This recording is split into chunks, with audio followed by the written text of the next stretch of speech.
international des Hauts-de-Seine.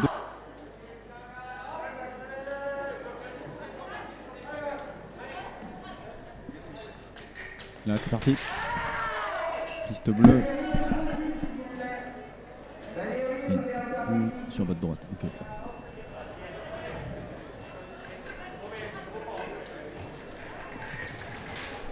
Je rappelle que le port du masque est obligatoire dans les gradins en bout de piste. Merci. Allez, bonjour à toutes et tous. Vous êtes sur le streaming mis en place par ce Challenge international des Hauts-de-Seine 2022. On est à Bourg-la-Reine sur un circuit national senior, hommes et femmes. On est sur la piste bleue et vous l'apercevez, le champion olympique par équipe à Tokyo 2020, Maxime Coty, sur votre droite. En tableau 32, il est opposé au Hongkongais Choi, qui fait partie de l'équipe première de Hong Kong. Brice Guyard pour vous accompagner durant toute cet après-midi et cette soirée de fleuret, hommes et femmes.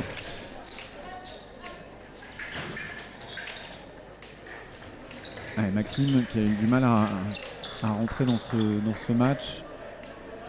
Il va falloir faire un petit peu de piste. Attention à l'attaque qui touche pas. Et la contre-attaque de Maxime. 5-2. S'il vous plaît.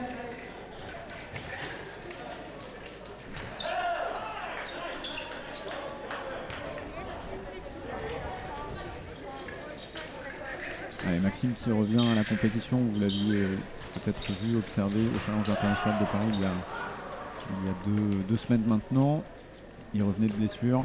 Maintenant, il est totalement rétabli. Il a pu reprendre l'entraînement. Il a évidemment besoin de compétition. Et c'est pour ça que les tireurs de l'INSEP et les groupes France viennent sur les circuits nationaux. Qui plus est, sur le Challenge international des Hauts-de-Seine, avec plus d'une vingtaine de nations présentes. Vous le voyez à l'image de Hong Kong. Vous verrez aussi le meilleur tireur du Japon. Il y avait plus de quasiment 300 tireurs chez les hommes hier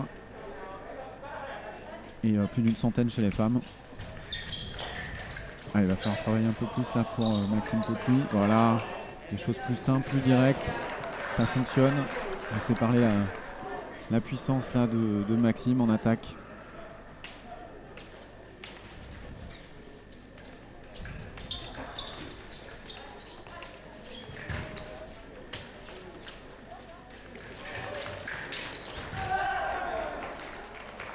Et attention, c'est l'attaque.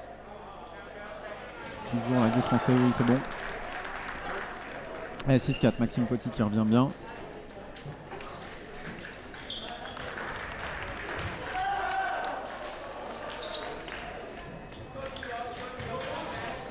Alors, il y a des gros matchs en parallèle, puisque sur la piste jaune, il y a Alexandre Sido face au japonais Saito. On parlait du Japon. Et Saito, c'est aussi l'un des meilleurs japonais, en tout cas, il est en équipe première. Et Alexandre Sido, je ne sais pas si vous vous en souvenez, mais quart de finaliste au Challenge international de Paris il y a 2 semaines. Quart de finaliste avec Enzo Lefort, l'autre français également.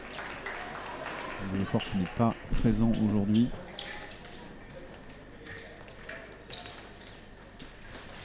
Attention, ça part un peu loin là de Maxime Coty, pas de touche. Il reste 5 secondes dans cette première manche. Il est bien revenu, Maxime.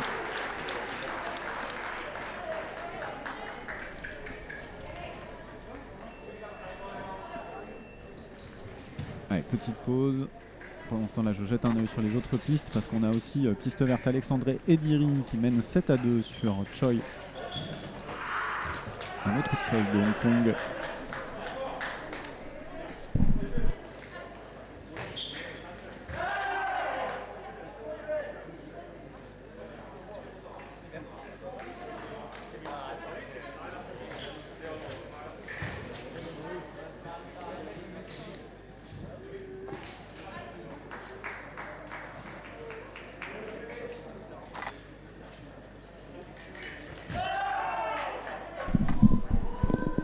Allez, ça va reprendre.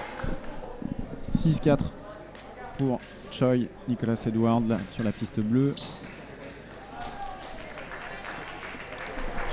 Un petit point sur les Français. Il y a 6-5 pour Saito face à Alexandre Sido sur la piste jaune. Et il y a 7-4 pour Alexandre Ediri face à Choi Ryan, piste verte. Allez, c'est parti. On suit Maxime Potti, le champion olympique en titre par équipe, face à Choi Nicolas. Attention. C'est bien défendu de la part de Maxime Potti. Maxime qui essaie d'imposer son rythme lent au départ pour finir vite et fort.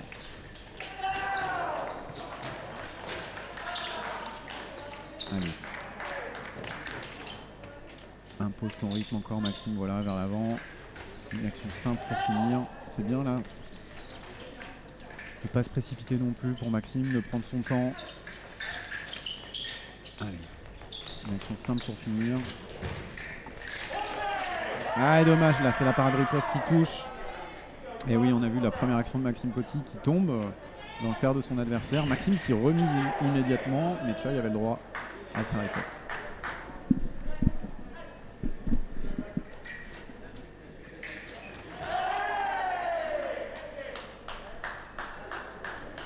Allez, 7-4. Il va falloir une petite là pour Maxime.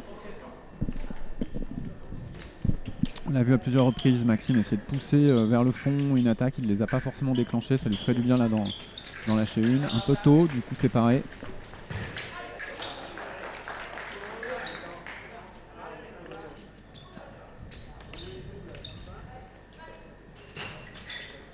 Allez, il va falloir déclencher. En cible haute si possible, ouais, bien. Très très beau travail là de la part de Maxime Potti, il a été patient, on l'a vu, mis la pression, et puis Choi Nicolas qui n'a pas réussi à défendre, il a fini en contre-attaque en se baissant, mais en laissant suffisamment de surface valable pour que Maxime puisse continuer à développer son attaque. Attention, mouvement de main là en milieu de piste, les préparations en milieu de piste, très dangereux, et il s'est fait surprendre, Maxime Potti.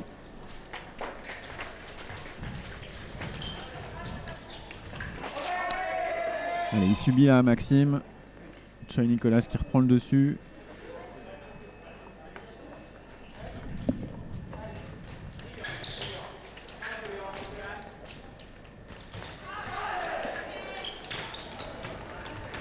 Allez, la contre-attaque qui va bien là.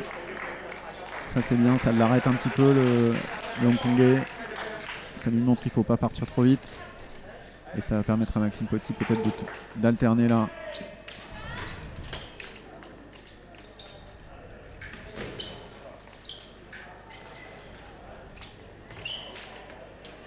Allez, dommage, Maxime a été chercher une cible haute à l'épaule, mais ça n'a pas touché.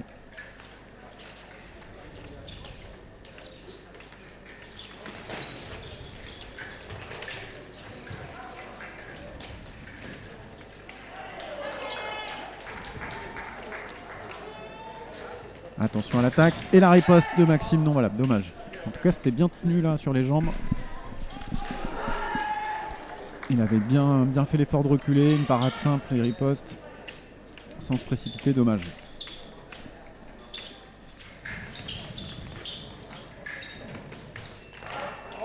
Allez, l'attaque touche.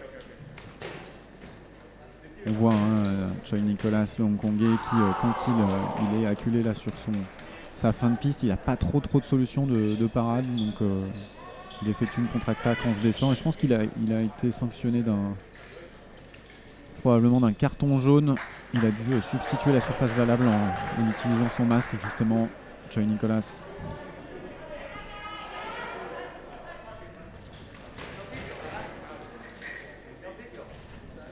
Petit point sur la piste verte, Ediri face à Choi Ryan, il y a 12-7, c'est bien ce que fait Alex Ediri. Et on a un autre Alexandre évidemment, Alexandre Sido, piste jaune, qui lui est mené d'une touche 9-10 face au japonais Saito.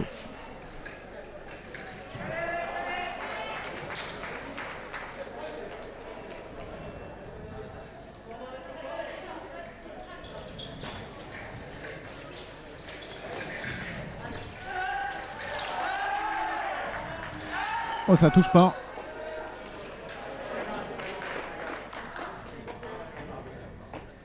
Les deux tireurs ont été surpris là, deux actions fortes en pleine surface valable, mais un peu trop de puissance dans les actions qui Il était surpris là, Maxime Poty, attention, pas de touche, attaque contre attaque non. L'arbitre avait dit halt.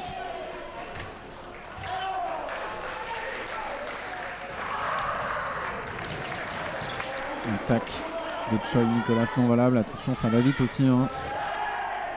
En attaque, ne pas se laisser surprendre. Allez, continuez, Maxime Poty d'imposer ce rythme. Maxime Poty, évidemment tireur du club des mousquetaires d'ici les Moulineaux. Maître d'armes formateur Édouard Dumont. Et Maxime Poty qui s'entraîne à l'INSEP. Et qui aura l'occasion de retirer sur Choi Nicolas Édouard puisque Hong Kong et le Japon s'entraînent à l'INSEP en ce moment. Et ça fait 17 pour Choi. Alors que sur la piste verte, eh ben c'est cool puisque Alexandre Ediri l'emporte 15-8 face à l'autre Choi de cette équipe de Hong Kong, Choi Ryan. Et piste jaune, Alexandre Sido 11 partout face au japonais Saito 12-11 en tout cas.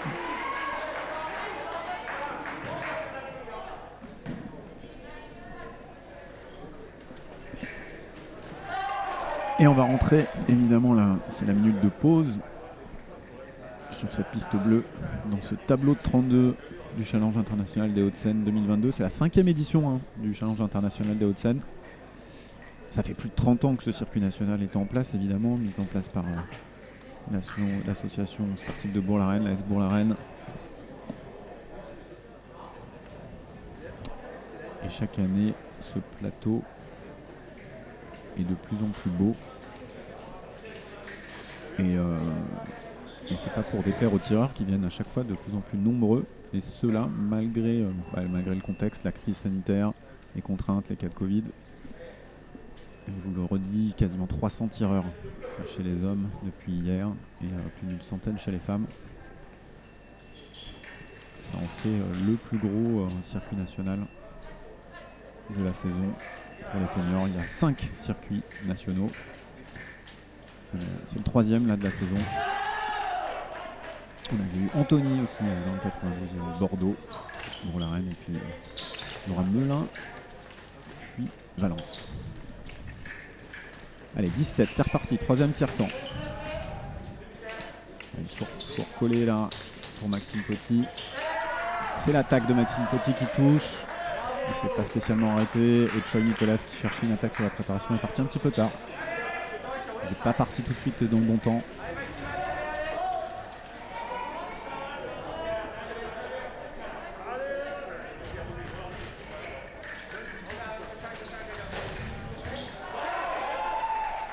Allez, une bonne nouvelle en tout cas, 15-12 pour Alexandre Sido sur Saito, piste jaune. Et là, malheureusement, Maxime Poty qui subit un peu en défense. Il est surpris, il tente une contre-attaque. Alors, pour moi, il y a 2 prises de fer simultanées. On doit donner priorité à l'attaque, c'est dommage. C'est pas vu comme ça de la part de l'arbitre qui donne attaque au fer par riposte. Mais les 2 prises de fer, selon moi, étaient simultanées. On pouvait donner la priorité à Maxime Poty.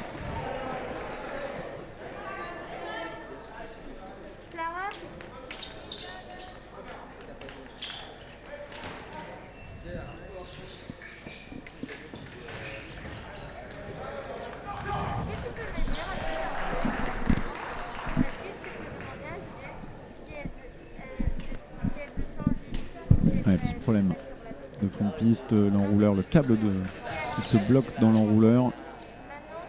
Ça repart. Attention, l'attaque non valable. On a vu Maxime Poty essayer de rechercher le fer en contre-temps. Mais dans le vide. Allez, il faut pousser. Attention. Bien défendu de la part de Choi là. Attention, la parade riposte non valable.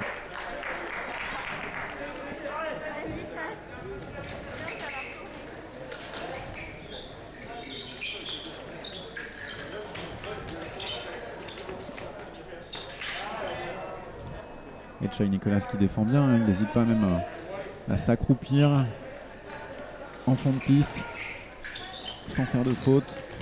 Ouais, mais là c'est bien géré de la part de Maxime Poty, on l'a vu, il est revenu en pointe à l'intérieur. Il a tapé la lame de son adversaire, petit battement en octave. Et le coup droit direct dans la cible ouverte en carte. Attention, il est pris là. Maxime, c'était chaud. Simultané heureusement, mais il y a une petite préparation, petite recherche de fer. Là encore une fois, vous la voyez, cette recherche de fer au pré-aller de Maxime Petit. Et ça lui fait perdre un temps.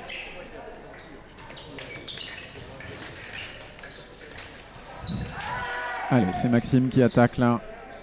Il n'y a pas photo, 13-10. Il faut revenir, il faut recoller. C'est jouable, il y a de la place.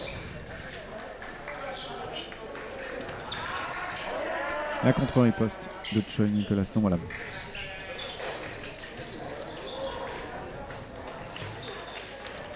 Et l'attaque de Choi Nicolas qui touche. C'est dommage en défense, la Maxime Petit varie pas assez. Beaucoup de contre-attaques. Allez, il faut faire l'effort de défendre avec des parades aussi. C'est l'attaque au fer qui touche.